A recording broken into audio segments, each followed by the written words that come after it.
तो ये है जोलो चिप जो कि काफ़ी स्पाइसी है और ये है पानी पूरी। तो आज पानी पूरी के साथ जोलो चिप ट्राई करते हैं और देखते हैं कि कैसा एक्सपीरियंस रहता है।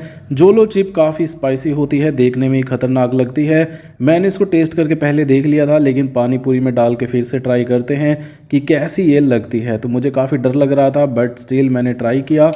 मुंह में डालने के बाद काफ़ी स्पाइसी लग रही थी, क्योंकि मेरे को स्पाइसी पानी पूरी वैसे भी पसंद है।